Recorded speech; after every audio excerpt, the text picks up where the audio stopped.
Oh, hey, good morning, everybody. You're watching Rebel Roundup. I am your regular host, Sheila Gunn Reid, and I'm joined today by my beautiful real life best friend and my Tuesday, Wednesday co host, Lise Merle from Regina, Saskatchewan. Lise, how's it going? Well, hello, my darling Sheila Gunn Reid, and happy hump day, everybody. If we can even claim happy. Again, this feels like the longest week of Sundays that we've had in a very, very long time. But thank goodness we're here on the apex of the week to take on the rest of it together. So it's good to be here. And I know that it has felt like a long week, the whole week. But it is Western Wednesdays here. We call it the Buffalo panel, wherein we bring in some extraordinary Westerners to talk about Western issues for the first half an hour. We'll bring those two in a second because it feels like the gang is back together. The band's back together, if just for a moment. But I'll tell you guys how to get involved. You guys are beloved viewers at home. If you're watching us on Rumble, thanks for supporting a really excellent free speech platform. If you want to support the work that we do via Rumble, you can leave a Rumble rant if it's over the $5 US cutoff.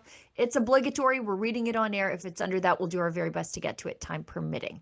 If you're watching us on the censorship platform of YouTube, you can leave a super chat over there, or if you're watching the recorded version of the show, there's such a thing as a paid comment over there. It's called a super thanks. And we just appreciate you choosing to support us out of goodwill and out of the goodness of your heart, as opposed to what Mark Carney makes you do with the failing, despicable mainstream media by forcibly extracting your hard-earned money out of your pocket and giving it to those absolute liars and BS peddlers. So I alluded to the fact that the panel will be a real banger today.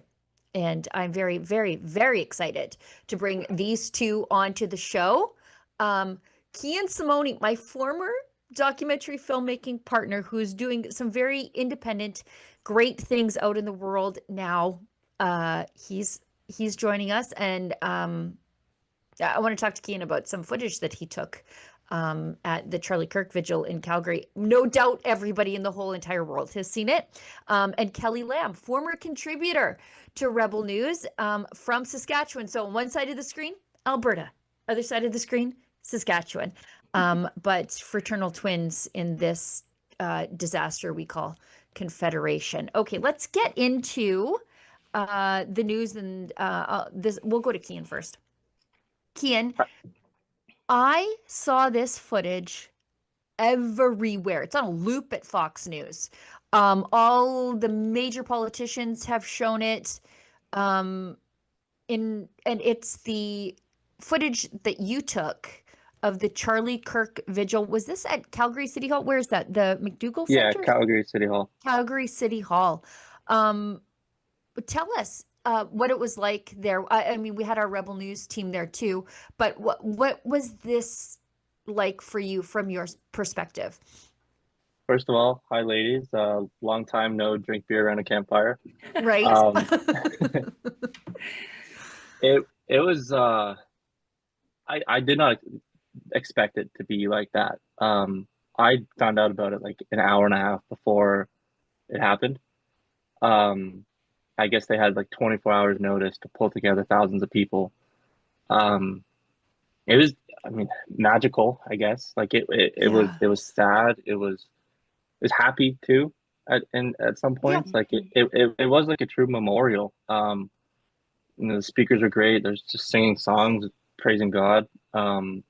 As for the end where I took that video, they ended it singing the Canadian national anthem, and of course I was there recording, and they finished, and I was literally like going to X and I was uploading it, and as it was uploading, one person, who actually I found on X after, who commented on it, one person was singing the American national anthem like after, while the speaker was still talking, and then it was like one by one by one by one by one, like very disorganized. Everyone started singing the American national Organic. anthem. Organic. It was so organic. And like I just was getting goosebumps. I'm like trying to press cancel on the upload of the Canadian one. I'm like, I have to record this one too. So that's why I only got like the first little bit of it. but that was like, it was one of the most like profound things I've seen. I've seen a lot. Like, I guess because of how organic it was. And then the chant of USA after, and then they chanted Charlie after. Like I think that was definitely the best part of the night, in regards to that. And then we all know what happened after with the response.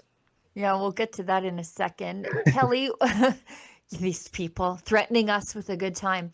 Why do you think that resonated so much with our American friends? Is it that they sort of just think that we're crazy up here in Carney's crack house, and that we don't think, or we don't care about them, and we're all just sort of the same sort of Eastern area boomers that continue to vote for liberal corruption? Do you think they were sort of surprised that there are some normals out there in the world?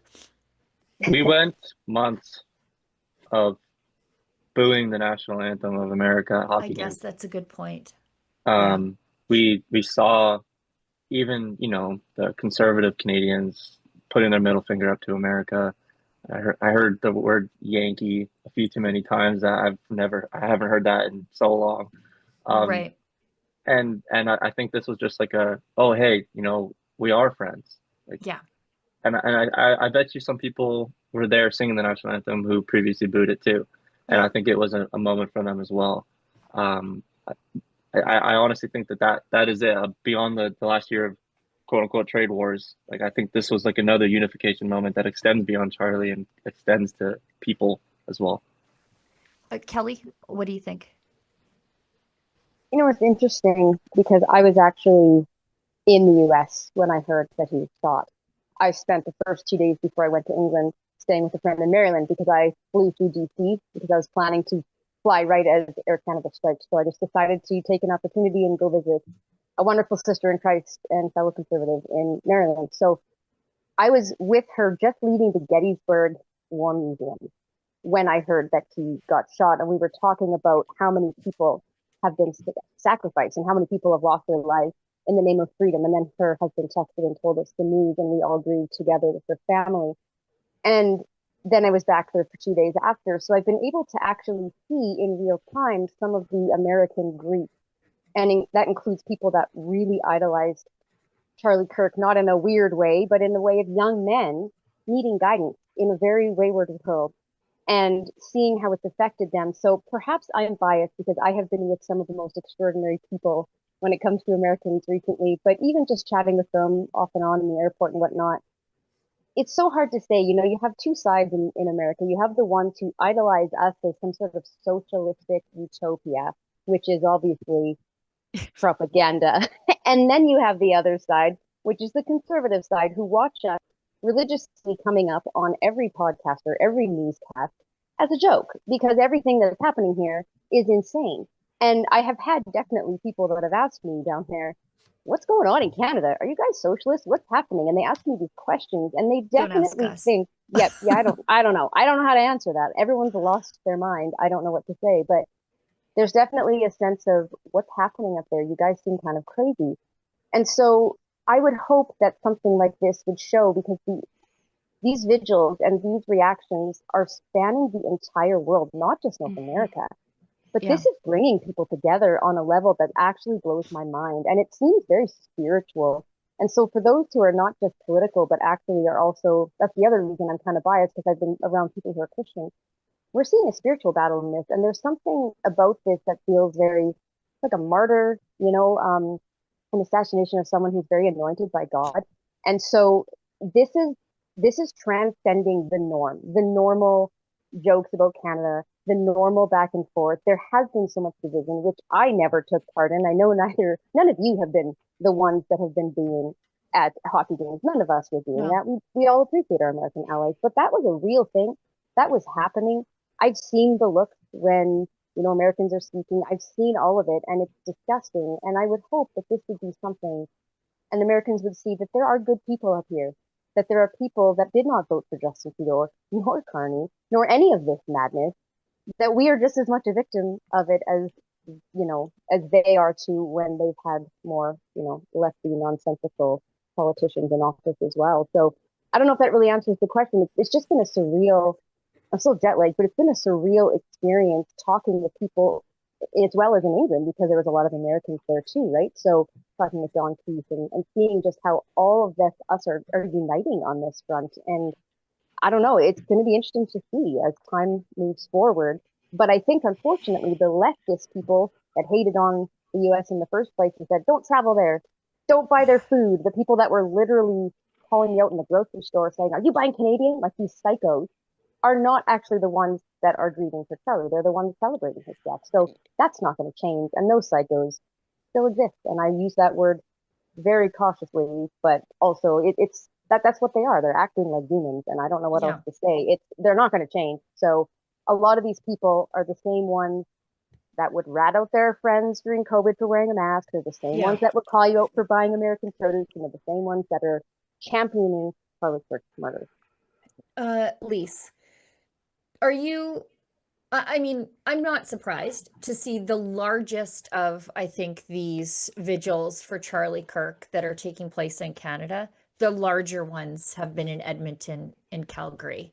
And I think that's just a testament to the kind of people we are here, as opposed to, you know, like a smaller event in the Lower Mainland and in other places across the country, and really not really met with a lot of counter demonstrators. It's usually just one or two or three crazies, one in Edmonton, I think one in Regina. Not surprising whatsoever, though. Yeah, not at all. Not at all. What we're seeing is an unprecedented outpouring of grief by the public, who very much related to Charlie Kirk, whether they related to him before his death or after.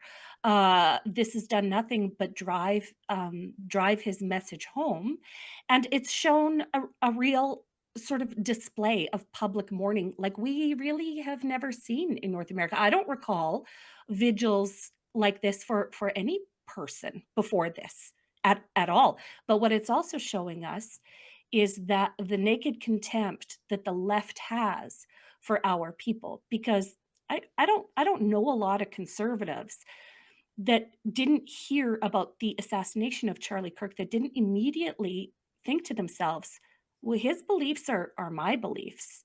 And if they would kill him for his beliefs, would they kill me for mine? And so this entire thing has opened up a door for conservatives and for Christians to be to have an unprecedented public opinion that maybe they wouldn't have had before. But across Western Canada, especially across Western, it's not surprising that we've seen the biggest vigils in Western Canada. I think that is it sort of shows our cultural compatibility with the United States, but it's also showing us that we have far left activists within every one of our communities that would dance on the grave of a father and a husband, and we must confront that kind of evil in our society. We know what our job is now. I want to go back to Kian. Kian, your response to, I think, that wonderful moment in Calgary, the responses to you posting that viral video, by the way, as someone who used to work with you, should have watermarked it. But the responses, some of them were quite unhinged. You know, that Alberta is the worst place in Canada. We should get out of Canada. I'm like, oh, okay. Okay. Yeah. Okay. Thanks. Fine. Fine. What else were they calling us? They called us the Florida of Canada. You said you do realize we take this as a compliment. Like, it's just, it's, you know, they just can't even be nice. Or like, you know what they used to say? Like, if you can't say something nice, say nothing at all, especially in these moments where somebody is dead. I believe that's completely out the window these days. I went through, like, when you get that much traction on a post, like, you kind of go through different weaves of communities of X. Yeah. So first I, went through the Republicans in America, and that's what really blew it up. And then I went through trans X, which was also abhorrent of the things that they were saying. I went through like the militant Antifa side. I went through I went to Black X, which was, I think, the funniest one. And then I landed on something, even living in Alberta, doing so much of like coverage on Alberta separatism I've never seen, is like the hate on Alberta. Like I understand like I used to think this too when I lived in Ontario, like Alberta's full of rednecks. I mean, we are, but True. but like you see that as a bad thing living elsewhere. But the things that they were saying about Alberta, like, were nuts. I resurged a hashtag nuke Alberta. Like I've never heard that before. And there's people giving instructions on how to make Molotovs when there's another crowd like that again, because they're Albertan, not because they're celebrating Charlie Kirk's life. These You know, people it was like, unhinged. I was like, what? But yeah, and then I got to the people who are like, well, we should deport you. It's like, okay, like deport me to my own country of Alberta then. Right. I'll sign Yeah. I'll do the intake forms. It is true though. Like there is a left-wing radicalization violence problem. And there's a lot of violent rhetoric out there, and it's why they call you a Nazi. Because what do you do to Nazis? You meet them with force, right? Like look at this. Somebody is dead. People are crying. He's a husband, a father, a moderate as far as Republicans go. And you see this, and your first reaction, by the way, Kian, this is beautifully done. But you see this, and your first reaction is nuke those people. Like, there's a real cultural problem on the left.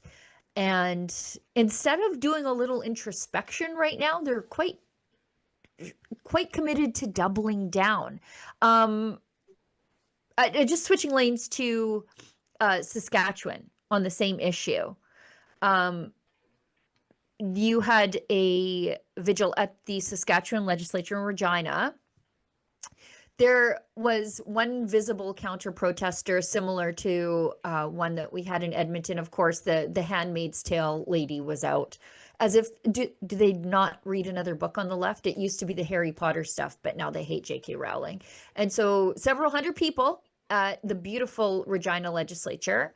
One visible counter protester held up a sign with words allegedly ascribed on one of the assassin's bullet casings. You have to be crazy to show up and hold us. Like, why isn't CSIS taking this woman away? This is a terrorist slogan. That was on one of the bullet casings. That's a good question. Why this didn't happen. And then just below this post by Just Bins, shouts to a local garbage company that does the best news coverage in all of Saskatchewan. Just below the post, the person holding the sign with the words that were engraved on the bullets that were intended to kill Charlie Clark. Okay. That person said, haha, I had such a, I had many great conversations here. Haha. People were really, really nice to me. Nothing bad happened, and sort of made light of their counter protest. I guess it wasn't a counter protest, their protest sign here. But how lacking in decorum do you have to be to show up at a vigil that is honoring an assassinated husband and father with the words of his assassin on your sign? How like, the levels of disconnect here are absolutely insane. Levels of disconnect here. And shows up looking for a fight and doesn't get it. The same thing happened in Edmonton. This Handmaid's Tale lady shows up looking for a fight, and all she got was a good old-fashioned deliverance ministry. People just prayed over her until she shut down and sat in the water for 10 minutes. It was gross. It was, I did not go in the water. I'll tell you that. But go ahead. They showed up to provoke, right? Like they show up to provoke, and then when they don't get their intended reaction, they slink away and go, ha, no harm, no foul, guys. No harm, no foul. But this is pretty deplorable. What that sign is, it's not even like a saying that they say. It's a meme about dropping a bomb from a video game. Sure. Like I play the video game. And so when I saw it, I was like, I never even knew that. So I think it's like it's good to distinguish that it's not a saying that they say about like catching a punch or catching a bullet. It's the meme about dropping a bomb on people. Right. But So that it's was even used. worse. That was purportedly used by the assassin on the bullets, right? Yeah. Right. Like With it was all meme with the based and it's all arrows. Discord based. Yeah. Kelly? Yeah, those arrows are a code to drop a nuke Ugh. in the game. So it's just it's about all of us, really. It's not just about Charlie. If they could nuke us all, they would. I mean, they nuke Alberta and by extension, I suppose, our siblings in Saskatchewan. Kelly? I don't know even what to say to this sort of thing. This is why I used the word demonic earlier. You know, you joked about the deliverance ministry, Sheila, but honestly, how do you, I can't reconcile with it in any other way. I can't conceive of the level of derangement that these people are under, the level of evil, the level of darkness, the level of anger. What is happening in their brain? What is happening in their heart? What is happening in their life? These sorts of things are just vile. And, you know, I'm pretty tolerant of people in my life who have different opinions. I can find middle ground with almost anybody. And I can usually keep my mouth shut and keep the peace and go enjoy a family wedding or whatever. But if you're dancing on the grave of Charlie Kirk, just stay out of my life. I just want nothing to do with these people. I feel like what this has done is drawn a line in the sand morally of just showing where people's heads and hearts are at. And it's becoming very clear. And that is a very clear divide. I was really happy, you know, to hear that Justin was speaking out. Not that that's a surprise. They've been pretty honest. I've just said they are fantastic. I've tried to explain to people, you must follow this garbage company, and people look at me like I'm insane. I'm like, no, you don't understand. They're doing the news. They're doing the news. They're fantastic. Their social media game is epic. And I'm glad to hear that it was just, you know, the odd sole protester in these places in the West. But I think it was Lisa that said, it's scary to know these people walk among us. And what it brought to mind was when I was on the plane heading to the UK out of BC, there was a young couple, maybe in their 20s, and they were sitting a couple of rows ahead. And they were openly laughing about his death. They were brazen, they were loud, they were emboldened. It's one thing to hide behind a keyboard. Yeah, it's one thing to hide behind a keyboard. You expect that. You know, I didn't read all those comments because I just didn't want to see it. But to hear it in person and to see these people just openly in front of hundreds of people being fine with it, and they're not ashamed. They're completely, they believe they're in the right. And I don't know what you do with that. I've always tried to be, you know, it's hard because Charlie Kirk wanted to speak to people to avoid the violence, and he wanted to try to talk to them and make them think. And I know we should all be following his example, but it is hard because I don't know how you reason with someone like that. I just don't think that you can. And as Kian said, it's not just a hatred towards Charlie. It's about Alberta. It's about Saskatchewan. It's about Christians. It's about conservatives. So all of us, really, if they could, they would just take all of us down. And because it's been this narrative of, oh, they're Nazis, oh, they're fascists, it's justified in their mind because they're doing some sort of revolutionary act for humanity, I guess. So, yeah. I mean, I don't know what you do with this. I really don't, other than pray for people. And I don't know.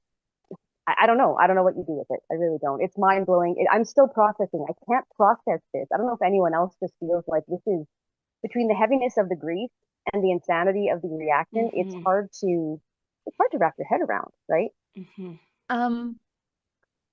If you are at the Globe and Mail, you know what to do about all of this. Publish an unhinged screed from Andrew Coyne, the hysterical Mr. Potato Head guy from the Power in Politics panel where they all look the same. They all look the same. He is indistinguishable from Chantal Hébert and the other person that's on the panel at this point. They all just look like unpeeled boiled potato blobs at this point. But anyways, he's decided that the death of Charlie Kirk did not make him a moderate. I'm so glad that this guy is our moral and intellectual superior. And if you have a subscription to the Globe and Mail, might I suggest you reconsider? Because I can't even believe this made its way past an editorial fact check, like a basic fact check. The things that he is asserting in this opinion piece are just untrue. Now, you're entitled to your own opinion, but you're not really entitled to your own facts. For example, if you go down in that, he says, in suburban Los Angeles. Now, this should actually tell you how mainstream Charlie Kirk is, that he can inspire a vigil in suburban Los Angeles, but not according to Andrew Coyne, who sees masked white supremacists of the Patriot Front marching, chanting, say his name, say his name, Charlie Kirk. The Patriot Front, those are feds. Like everybody knows, those are feds. In London, right-wing extremists rally against immigration. Kelly, you were there. You're a right-wing extremist. And again, Well, the name on obviously. everyone's lip is Charlie Kirk. Across Europe, in Germany, in Spain, in France, and Hungary, far-right parties eulogize him as a martyr. Again, if these vigils are, and he calls it rallies, these are vigils for a slain, severely normal husband and father. Perhaps you're the problem. And he says, for someone who has been so often held up in recent days as a moderate mainstream conservative, Mr. Kirk is strangely popular with neo-Nazis and white nationalists, Christian theocrats, and other elements of the far right. And those things are only those things because Andrew Coyne has labeled them those things. Because I doubt that he has wandered into a vigil. I can't imagine they'd be so keen on Mitt Romney, even in death. That's because Mitt Romney's never done anything of consequence, frankly, besides, being an establishment Republican. He didn't change the culture the way Charlie Kirk did. And of course, he's well on his way to sainthood among MAGA Republicans. And why not? For MAGA, the Trump White House in particular, Mr. Kirk's assassination has proven supremely useful as both a sword and a shield against their opponents. Just absolutely despicable. Lise, go ahead. Well, in this moment, what we're doing is witnessing a litmus test, right? Like a social litmus test. Yeah. Because for I am so tired of the mainstream media and the left wing saying, no violence is never acceptable. However, he was a Nazi and white supremacist and riled up all of the gun-toting conservative Republican MAGA types. And without qualified, stop at the beginning of that sentence. It is never okay to shoot your political opponents. That's where that sentence ends. There's no qualifier that can make this acceptable. And yet here we have Andrew Coyne of the Globe and Mail trying to do exactly that. What we see him here doing is exactly what we're saying is wrong with the entire thing. These left-wing activists have gotten so out of control with their crazy rhetoric, with their insults, with their labels, with their slurs, with their demonizing conservatives and Christians to a point where this is sort of maybe kind of acceptable. Listen, they would not be celebrating publicly, Kelly, like you said, in public, out loud, without thinking that they were justified in doing that. And you know who gives them the justification to do that? People like Andrew Coyne. Yeah, exactly that. He's doing the thing that led to the death of Charlie Kirk. Right. Calling him a Nazi, calling him a far-right extremist, calling him this, calling him that. But some sort of trans genocide heir. He's doing the thing that justified the murder of Charlie Kirk to his murderer, and he's thinking he's doing it as an intellectual thought piece. Kian, you were at the Calgary vigil. Did you see any Patriot Front masked crazy people, or was it just a bunch of same thing as Edmonton, normal distraught families and young people? I saw children there, like very, very young children lighting candles. I mean, I saw nothing that was, no, I didn't see any beds there. Like, there's not a moment of self-awareness for these people. Truly like Andrew Coyne. Someone is dead because of your unhinged rhetoric. And so what do? You know what we need? More unhinged rhetoric. It's bonkers. Kelly? Well, as the saying goes, you don't hate the media enough. Right. They are the problem. I'm trying. I'm doing my best. I know. we are all giving it our best effort. But wow. And again, I don't want to bring the other topics up, but you can't help but see the pattern that we saw during COVID. The Toronto Star article, let them die. Let them die is what they said. I mean, these people are not just sort of they're not just not going against this narrative, they are promoting it, they are pushing it, they are Yes. pushing it forward. That is insane. And what's even worse is, in our case, of course, we're taxpayer subsidizing this insanity. And what do you think is going to happen when you continually push that? And it's propaganda and it's working. The brainwashing is real, it's working. And they are partly responsible for this. I'm not saying Andrew Coyne specifically, but the media in general, whether it's in the US, whether it's in the UK, whether it's here, you continually push this narrative, you foment it in people's minds, you hope that people don't do their research, which, let's face it, most don't do their research, especially not in this country. And then you just sort of say, well, let the chips fall where they may. And then you're so aghast when something happens while you continually just, it's just, it's one thing. I'm mad at the people responding to this, but I'm more mad at the people, whether it's politicians or the media, who should know better, who have authority in their pen and are wielding it in such an irresponsible, vile way. Mm-hmm. And they know exactly what they're doing. And it's so passive aggressive sometimes in Canada. That's what really gets me. It's always with this Yep. little veil of, oh, we just care for the marginalized. Do you know what? And I'm so glad you said that. I'm so glad you said that because I'm tired of Canadians being portrayed as nice. I say it all the time. We Mhm. are not nice. We are passive aggressive. yes, And I think our American friends sometimes confuse the two. Um, absolutely. I want I to would just go I ahead. would go so far as to say vindictive. Yeah, yeah. Vindictive. Yeah, Yeah. yeah. I want to jump ahead. I'll come back to Kelly's performance in London, but I want to jump ahead because Kian is a youngster, younger than all of us. So I sort of want his opinion on this. If you don't follow Michelle Rempel Garner on X, you should. So she's been great since Polyev became the leader, especially lately. She had her times where I was like, what are you doing, Remps? But now she's back. And every day now for 22 days straight, she's posted one of these temporary foreign worker job postings. She points out that Alberta youth unemployed 66,000, Medicine Hat unemployment 7.3%, but a Pizza Hut in the area is trying to fill a job with a temporary foreign worker for up to, again, it's $36 an hour. And the Liberals are going to let them. Kian, you're a young person, but you are not unemployed. But it is tough out there for young people to get jobs. And the government is importing this slave underclass, which would be fine if we were in Dubai and everybody was infinitely wealthy. But the slave underclass then drives the rate of wages down for everybody and unemploys our young people.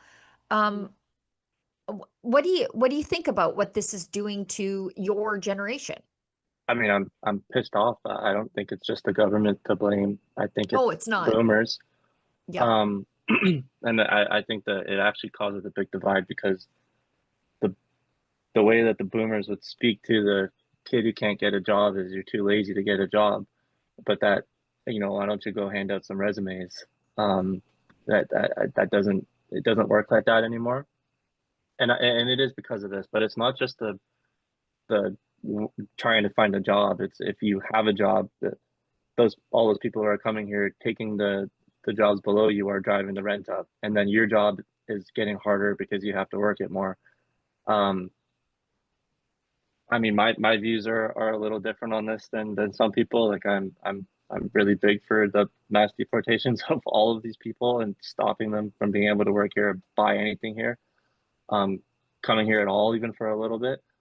But I feel bad for my generation. Like I feel for them toughly because if I couldn't find a job, now I'd be the one handing out resumes to just stay on my feet because my rent is too high for me to be able to even afford it, and I make good money. I can't imagine working minimum wage right now and trying to not live in my mom's basement. Like we face this feeling from two directions, from our parents or grandparents or just their friends who see us as not much of a contributor in the world because we sometimes can't be. Like it's not lazy. They're not lazy. I don't think they're lazy. And if they No. are, it's because they were pushed that way, because they were that's like coddled by their parents because they had money, and now they'll never be able to do anything on their own. And I do blame it on the immigrants that are coming here. Like I don't think that's a crazy thing to say. I also blame our Like, federal government, Kian. I also blame our federal government for taking a generation of young people and taking them right out of the workforce during COVID, giving them thousands of dollars a month to do nothing, and then wondering why they don't have any jobs because they brought in immigrants to replace them. Like, I blame our federal government. They hold the whole bag on this issue. Yeah, but I also blame the employers too. Even if you look at how they jig their job postings. Sure. To skirt the rules. The reason these things are all $36 an hour is because the government is trying to crack down on the low wage temporary foreign workers. And so what they're doing is they're putting them in, we're not trying to fill a low wage job. It's $36 an hour, $40 an hour. So it's all of a sudden not a low wage job. It might be a higher wage skilled job. And that's how they get around the rules. So they're rigging the system against young people all the way through. And then it hurts everybody, young people the most. Kelly? Yeah, I've been seeing this rhetoric a lot, like Kian was saying, and I'm seeing it whether it's the left just wanting to oppose anything a conservative ever does, whether it's boomers, as you said. I'm not one for the boomer, younger person war, as it were, but because I'm blessed enough to have my parents, are and were amazing boomers, I guess. They're in that class, but they were wonderful people. But I understand exactly what he's saying, because you get this sort of narrative. Well, it's just these jobs that these lazy young white people won't do, these lazy Canadians. And I am not seeing evidence of that.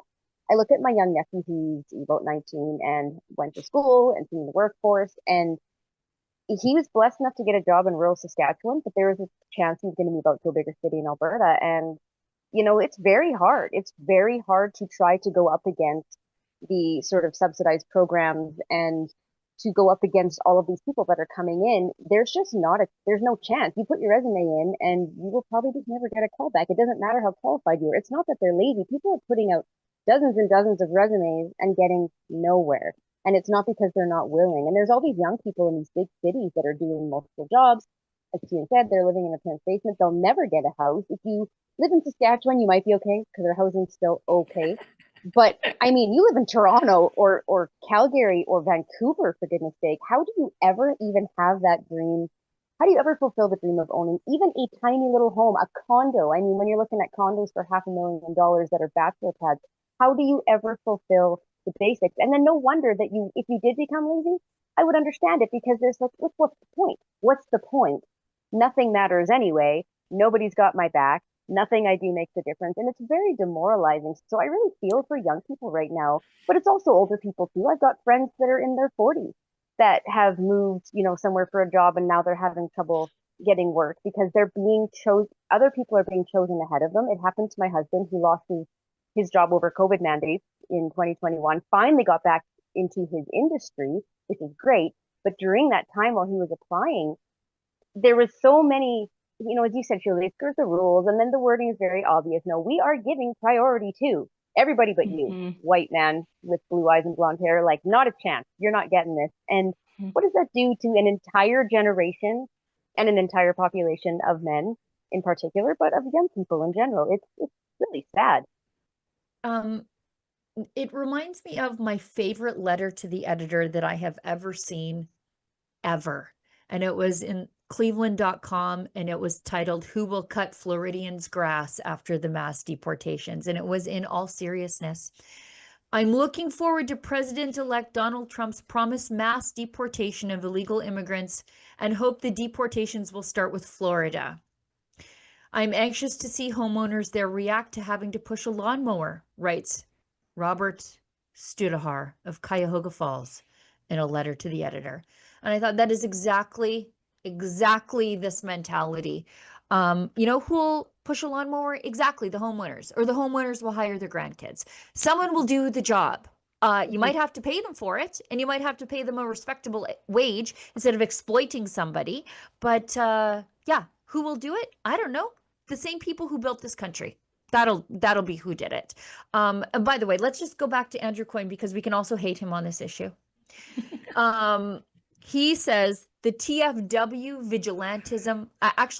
When I first read this tweet, I was like, oh, this sounds like sarcasm, but it was dead effing serious. The TFW vigilantism continues. Why would an employer go to the trouble of recruiting overseas if they could just easily hire someone locally? If not for the low wages, they're offering $37 an hour. They're offering $37 an hour to get around the rules. They're not going to pay $37 an hour. But the employer now has the added burden of fighting off whatever crazies are riled up by this kind of unhinged Canada First mobbing, not to mention how terrifying this must be for the workers who take these jobs. Can I tell you, if the workers are scared, they can just stay in India. They could do that too, right, Kian? They could. I was gonna say that before. I'm glad you said it now. Because like when I said I blame immigrants, I didn't mean it like I'm mad at them. It's right. like my best friend had a job at Tim Hortons when I was in high school, and like, you know, it'd be like a memory. Like I would go and right. he'd slip me a coffee, he'd slip me a double on lunch break. And then all my other friends started getting in because he became manager, and then that's how they got more jobs after, right. because they were able to build up a resume.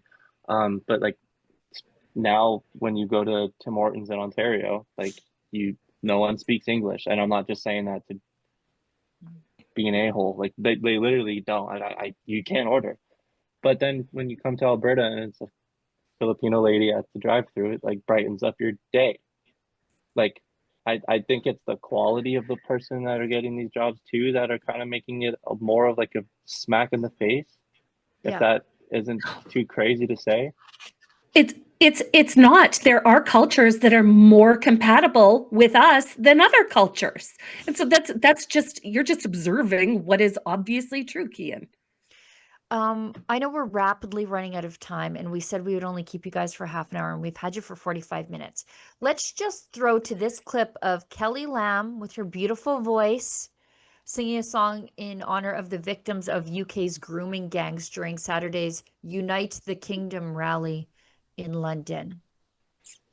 Hello, Britain! What a crowd! Thank you for your patience. I'm a little shorter than everybody else here, so cheers. I think he explained the meaning of this song, so this one is for all of the victims of the terrible grooming gangs.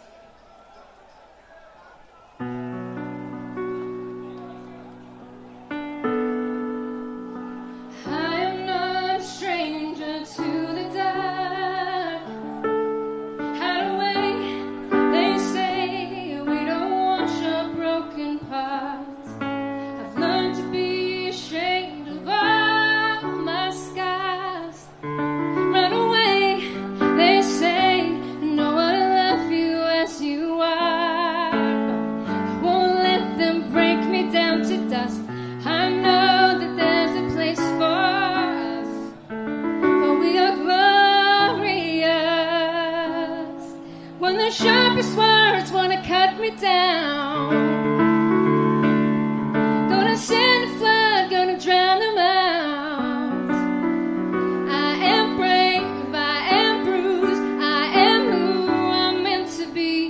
This is me. Look out, 'cause here I come. And I'm marching on to the beat I drum.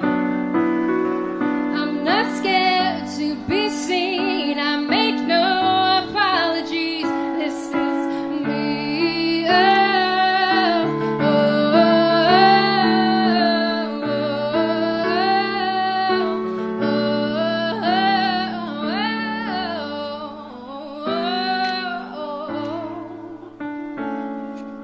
Another round of bullets hits my skin. Far away, they say, I won't let the shame sink in. We are bursting through the barricades and reaching for the sun. We are warriors, yeah, that's what we become.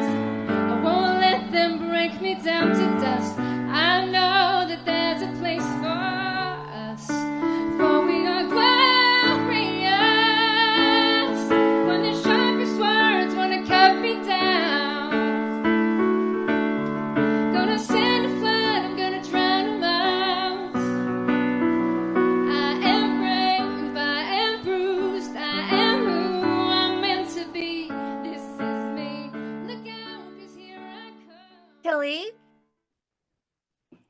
Amazing. What was it Thank like you.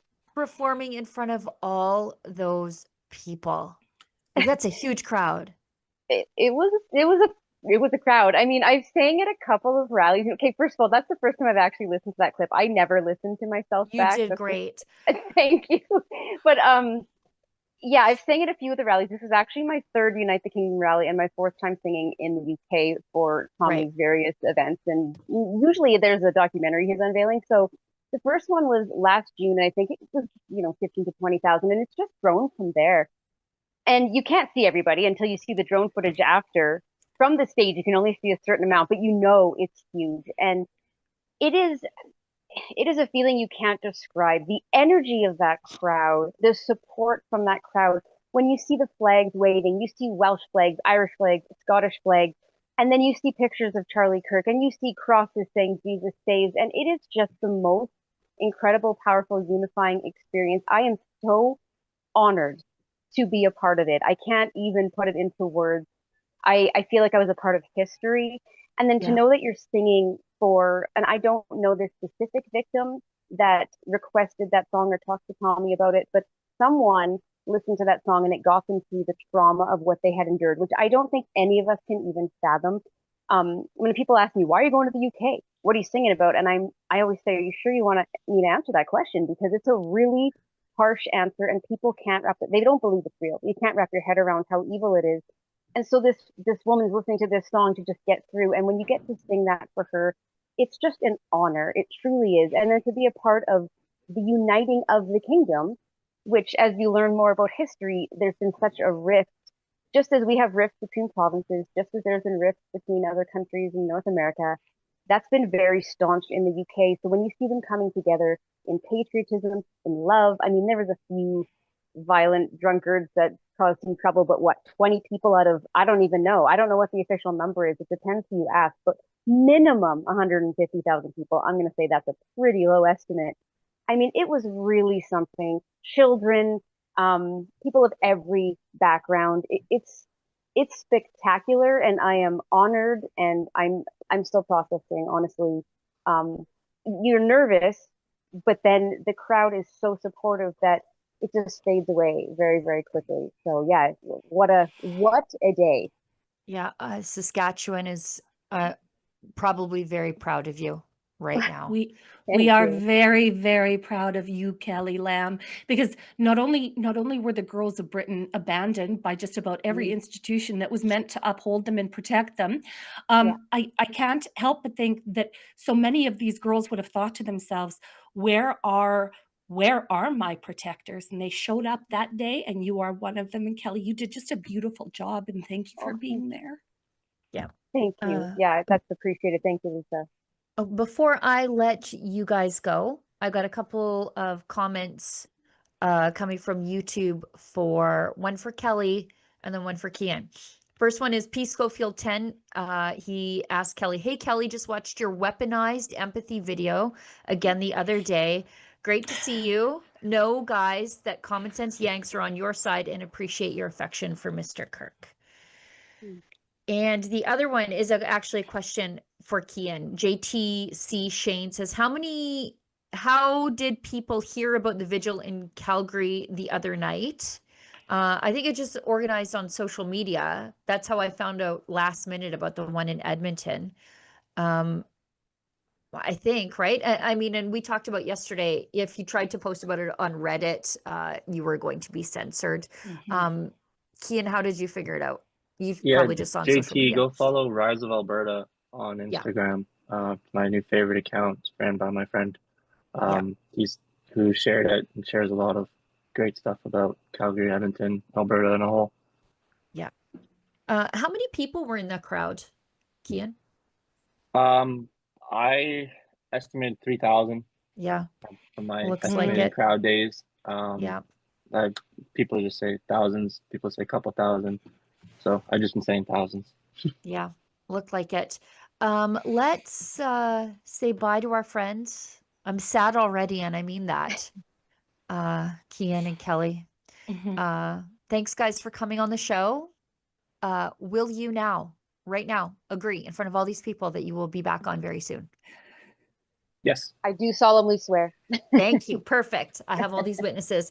Thanks, guys. I can't wait to see what you guys do next. And I sincerely mean that. Let's do an ad break and we'll come back and try to hit the headliners and the Daily Cringe.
Do you agree with me? It is time to make Canada great again. And that is why we at Rebel News have teamed up with MCGA hats to introduce, well, the fashion sensation of 2025. Oh, and by the way, these beautiful hats, they are made in Canada. We don't rely on cheap imports coming over from China. So what are you waiting for, folks? Show your pride. This is the perfect thing for a patriot to wear, or maybe there's a patriot in your life that you would like to gift such a hat. Please go to mcgahats.ca. That's mcgahats.ca. Don't be shy about it. Wear this cap. Let everybody know you want to make Canada great again. Canadians know the national anthem. They stand in silence to remember those who died for this country. But not every Canadian knows their rights and freedoms. The Freedom Passport will change that. It looks and feels like a Canadian passport, but contains the Canadian Charter of Rights and Freedoms in a portable, easy-to-read format. The Freedom Passport. Order one for yourself and for all the freedom lovers that you love at freedompassport.ca. All right, we're back. Lisa's slightly out of breath because the smoke alarm went off at her house for some reason. Were you vaping indoors during the break? My kids are making lunch, grilled cheese. Got away on the stove, and so excuse me. Well, because I just went and shut off all my smoke detectors in my house. I'm back. She's back. Let's skip ahead to, we could use a video because Lisa needs to catch her breath. So yes. David Cochrane, the CBC's best and brightest, and trying to understand the canola tariffs and the issues around them. And he's talking to Premier Scott Moe, who went into the belly of the beast. By that, I mean the beast of the CBC, to try his best to explain to these people what's going on. Let's listen, break it down. It seems simplistic, and you tell me, you were in China and you were in the Prime Minister's office. If we drop the EV tariffs here, China will drop the canola tariffs there. Is it that simple, or is it just more complicated than that because of the way things have evolved since then? Yeah, it's not that simple. It just simply isn't. It is much more complicated than that, as goes the entire dialogue with so many countries around the world. And we always need to remember our number one trading partner is the United States of America. When it comes to exports that we've moved into, for example, canola, pulses, other things into China in significant amounts for good reason. It is a premium market. It is a growing market for us. We need access to both of those markets. And so, in this new world conversation where a decision with this country will have an indirect impact on the relationship with this country, herein lies the dance that the federal government needs to partake in, and we're going to support them every step of the way as Canadians. But it is going to be challenging as we move forward in this new global conversation around trade, market access, tariffs, and all of those things are different today than they were a year ago. When we spoke before you left on the trip, you suggested that at some point the Prime Minister will need to go to China to engage on this. I know you suggested ministers and industry might be doing that. Is it at that point where Mark Carney needs to go? I wouldn't say so yet, and I would say that not necessarily does the Prime Minister need to be in China, but he needs to engage at the highest levels. Prime Minister, which he already has, and we're gracious for that, but also continue to engage with the Prime Minister, ultimately engaging with the President of China. And that's how we'll find that pragmatic, strategic, prosperous path forward with our trade relationship with China. But there's much work that can happen in the levels building up to that. The ministers, for example, and there has been some of those signals sent already. The resurgence after 7 years of hiatus of the JETC, or the Joint Economic Trade Commission, where we had Vice Minister Li from China in Canada engaging, that's a signal that China is ready to look ahead as opposed to looking back. And so much engagement that can happen prior to that, but it ultimately will have to culminate in that. But after speaking to Chinese officials and speaking with the Prime Minister and his team, I mean, can you resolve the China issue and not risk irritating the U.S. side even further, right? This is the dance, and does the U.S. need to be done before you can turn your full attention to China? Well, we certainly need, in our discussions with the United States of America, trade discussions, for them to understand that we have other trade partners around the world, and we need to understand that there's going to be a North American stance, there's going to be a Canadian stance, but also a North American stance. And I would point to Mexico that has taken a slightly different approach when it comes to Chinese EVs and things of that nature, their relative relationship with the U.S. as well. Credit to Prime Minister Carney. He's going to be meeting with President Sheinbaum later this week, and I'm sure those discussions will happen as well. Things are different when it comes to the conversations around trade, tariffs, market access, and our general relationship between countries, largely driven by a president of the United States that is looking to recalibrate trade relations between the U.S. and so many trading partners around the world. But we're part of that. We can be fortunate. There's opportunities in here as well, and we need to work hard as Canadians to ensure that we are, yes, addressing the challenges, but also capitalizing on the opportunities as they arise. And I think you're seeing some of that work play out this week as well. What? Lise, you go first. So in Scott Moe's little piece there on the CBC, which PS I object to. Okay, why is Scott Moe making back-to-back appearances on the CBC? But it seems overly accommodating to the federal government, and especially Mark Carney. And by focusing on global trade dynamics, it's sort of letting the federal government off the hook, because it is because of the federal government's inaction for the past decade that we are in this precarious position that we're in. And I feel like Scott Moe's approach, while very, very diplomatic, it feels like he's prioritizing the federal government's response over his own advocacy of Saskatchewan and Western canola producers. That's what it felt like to me. I'm not at all, like when we said, hey, Scott Moe, go to China, talk to the Chinese. What we meant was solve this issue. And what I heard there was a lot more of the same, was the same baloney that we've heard over the last 10 years with no resolution, more of the same. Should Mark Carney get involved? Talking? Yeah. Well, should Mark Carney get involved? Well, not at this time. Well, not yet. Well, not when? It's been 10 years that we've been dealing with this issue. And could he treat it as seriously as Carney seems to be treating the steel tariffs? Because the canola industry is much larger than steel, but everybody's losing their minds about the steel tariffs from the Americans. I don't know why Scott Moe pivoted to talk about the Americans when we're talking about China. I just put in the chat, Olivia, where Danielle Smith is on the canola tariffs, and she hangs the millstone right around the neck that deserves it. Go on, please.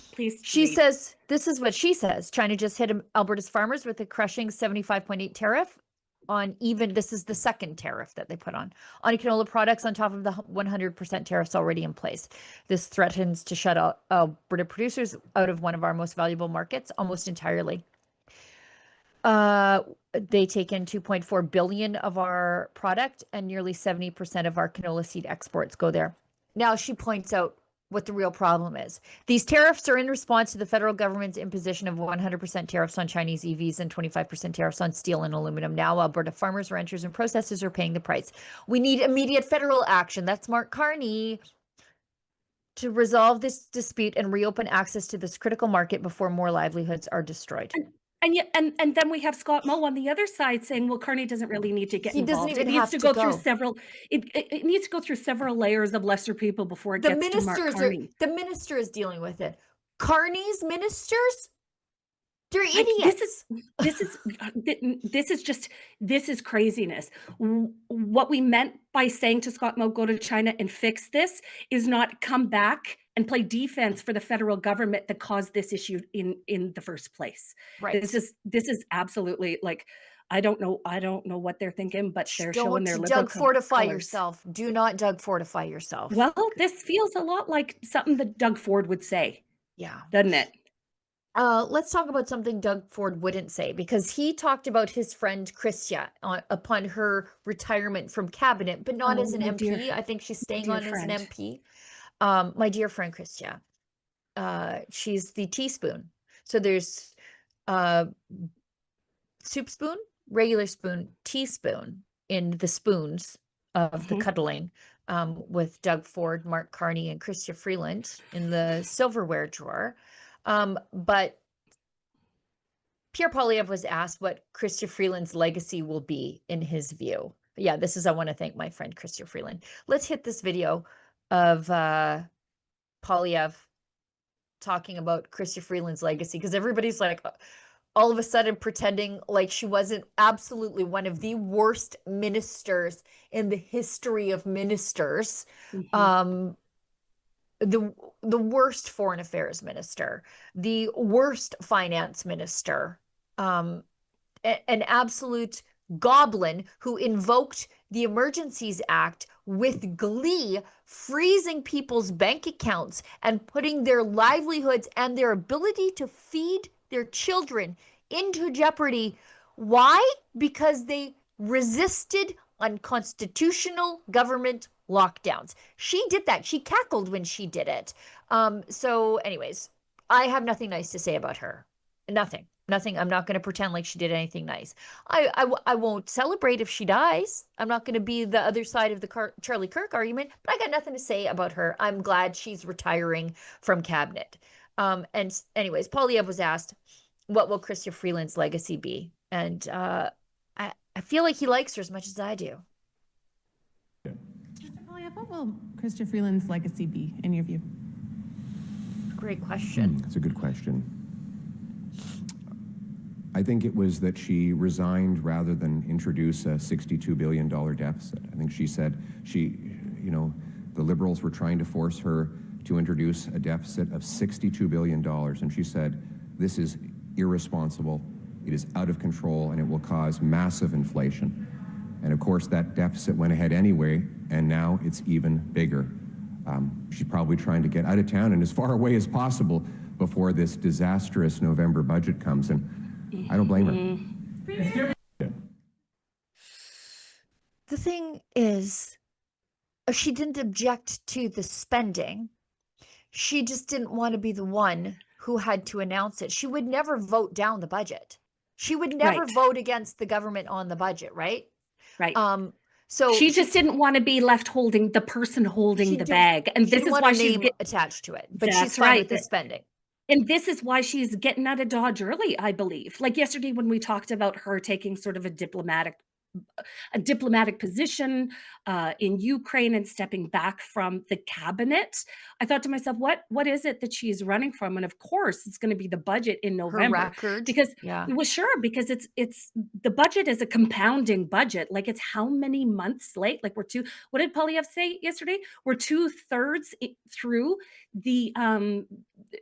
the fiscal year, and we still don't have a budget. So a great deal of that budget is going to be hung around her neck. She won't be forgotten what she did to Canada. And I believe her legacy, if we're asking ourselves, what do you believe Chrystia Freeland's legacy is going to be? It will be being the best wingman to the worst prime minister Canada has ever had and will ever have. Because if it weren't for Chrystia, we saw how fast Justin Trudeau fell apart after Chrystia Freeland withdrew her support. And just imagine where we would be at today, Canada, if Chrystia Freeland would have found those balls several years earlier when she knew everything was falling apart, when Canadians were telling her everything was falling apart. I think that her legacy will be as the best political sellout Canada has ever seen. If you think about the finance ministry as a bus, she's the one who cut the brakes on the bus. And she just bailed before it went over the cliff. But she's the guy underneath with the wire snips cutting the brake cables. And now she's to serve as Canada's special representative for Ukraine. Maybe she can find some geriatric Ukrainian Nazis to clap for them in person while she's there again, because she loves to do that. Let's hope. Let us hope. Horrible, horrible, horrible woman. Just so awful. Remember when Elizabeth May stepped down and said she wasn't going to run? And do you remember the joke that I said? I'm like, she'll be back. She'll be back. Well, guess what? The poltergeist of Saanich Gulf Islands is back to haunt the country with her nonsense. She's asking to stay on as Green Party leader after announcing plans to step aside. This is like Groundhog Day. I think this is the third time she's done this. Correct me if I'm wrong. Yeah. If there was a nuclear apocalypse, a couple years later, from under a rock would come Elizabeth May, and that's just the way of it. But I do enjoy her, Sheila Gunn Reid. I am delighted that she's decided to stay on, because if not for Elizabeth May, I mean, what would we do on for the Daily Cringe? For 10% of the Daily Cringe is just watching Elizabeth May do Elizabeth May things. And so I'm glad for my my comedic levity in a very heavy world of political journalism. I do appreciate that even when she tries to throw herself out the front door, she's walking in the back. She is the Barney from the Mo and Barney meme, where Mo is throwing Barney out the front of the bar and he's coming in the back door. Well, she is both Mo and Barney, because she keeps throwing herself out and then she's walking in the back door all the time, asking for a mulligan. Yeah, and this is just the Green Party of Canada. So my goodness, if you're down for if you're down for a wild pendulum swing, please, by all means, watch Elizabeth May, because she's just off the hook, this woman. Do you want to know why? I think if she's worried that Eve Engler is going to win the leadership. I think that's what it is, right? And they'll just go full actual Nazi, not what Andrew Coyne thinks is a Nazi, the Patriot Front, obvious feds and their matching khakis and blue shirts, real life Nazis. Are you saying that you think Elizabeth May is noticing this in the background, and this is just a political ploy from letting the entire Green Party blow up into a communist disaster? Is that what you're? Yes, exactly. I think she's doesn't care enough to purge those people from the party. They're welcome in the party. She needs their money and for them to vote for her, so she has to placate them a little bit. I'm going to say something crazy that I never thought that I would actually say. Liz May is trying to stay on to mitigate the crazy in the Green Party, as in Liz May will be the mitigating factor, the moderating. The moderate. Yeah. Elizabeth May is sort of noting herself as the moderate in the movement. And because she knows that if she goes away, the lunatics will take over the asylum. Is that what you're saying? Yeah. And I think all things being relative, she might be the more moderate of the Greens. Probably. Because they're the Greta Thunberg types, right? On a flotilla somewhere. I have a meeting to get to, and I have to finish the Gunn show, which I didn't quite finish. Do we want to do chats and then cringe, or cringe then chats? I like chats then cringe. Okay, so we got one more. Nana Wake, thank you again, Nana. We see you and we appreciate you. Subsidies or not, if a company is willing to pay a foreign worker $36 an hour, then Canadians should not be discriminated against and entitled to the same rate of pay. Yes, exactly, completely. Yeah, Silver as long feet. as there's as long as there's one Canadian that is unemployed because a temporary foreign worker or an immigrant or an asylum seeker, whatever you want, whatever label you want to put on it, that's one too many.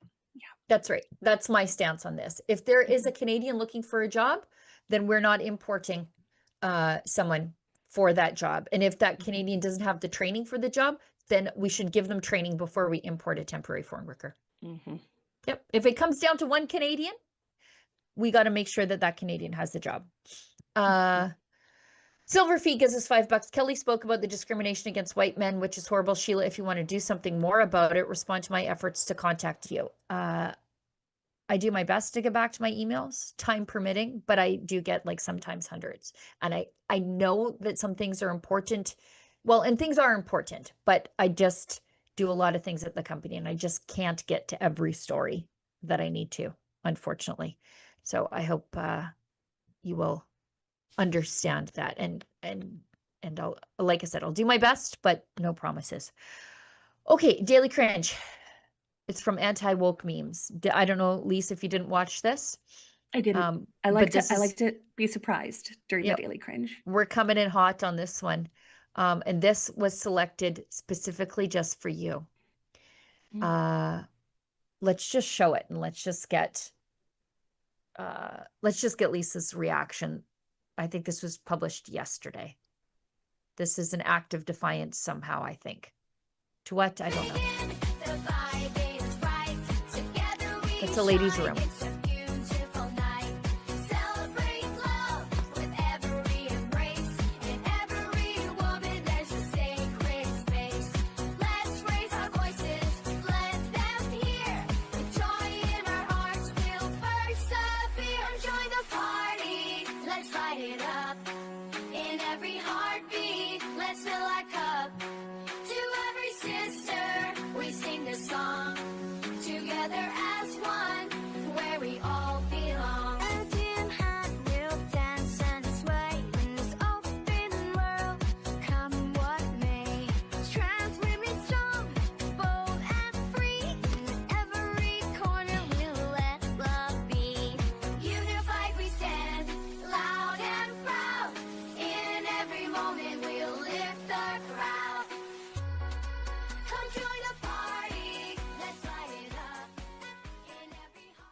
I regret to inform you that the white boomers are out of control again. Now, just imagine sending your 9-year-old daughter into that washroom. Just imagine your 13-year-old going to the mall and experiencing this in the washroom. Like, what a truly disturbing overreach of women's boundaries. We don't Our privacy. We don't behave like this in women's rooms. Okay, this doesn't happen in women's rooms. And to think that this is being openly celebrated, okay, videoed, and then posted online as something that is normal, that is decent, that is acceptable, is disgusting. I am so done with it. I can't even tell you the response that I would have if I walked into a bathroom and saw this. I would lose my mind. I would absolutely lose my mind. All of them would be out in the hallway. All of them. I'd be swinging around my purse like you wouldn't believe. Also, why didn't any of you weirdos wash your hands? You went into the washroom, it's full of germs. You went into the stalls and then you walk right past. Well, because we know that they're not there to actually go to the washroom or actually do bathroom things or actually wash their hands. That's not why they're in the women's room. This is they're in the women's room. They're in the women's room. Yep. Okay. Sorry. No, you go. I got to save my thought. They're in the women's room to abuse women, make us uncomfortable, and dominate us. That is why they are there. So washing their hands is the absolute least. Going to the bathroom is the absolute least of their. They don't want to fit in. They want to subjugate women. That is what they are doing. And I just challenge you to think of your daughter or your granddaughter walking into a bathroom and having to share her private, personal space with these lunatics. I was just going to say it's the exact same reason the radical Islamists go and pray in front of the cathedral in Quebec. It's exactly the same thing, and it's a show of dominance. Yeah, exactly that. Anyway, this is our reality in Canada.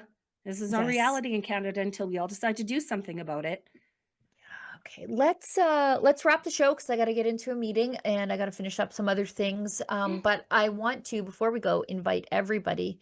If you are on the fence, if if you're considering getting a last minute ticket to the Rebel News birthday party, it is tomorrow night in Calgary at the Carriage House. Please go to happybirthdayrebel.com to get your tickets. And we can't wait to see you there. I'm leaving right after this show. I've got all of my menu dresses you're on your way right there right now. Okay. Yeah, perfect. I'm leaving right after the show. So guys, last chance to see us in our 10th birthday party finery. Yes. In our absolute best state with our friends and fam from Rebel News. And yeah, we're super excited to see you, Calgary. I finally landed on an outfit about 3 hours ago, and I am leaning so hard into my personality. Even you are going to be surprised, Lise. You're going to be like, when you see it, you're going to be like, yeah, yes, exactly that. Yes.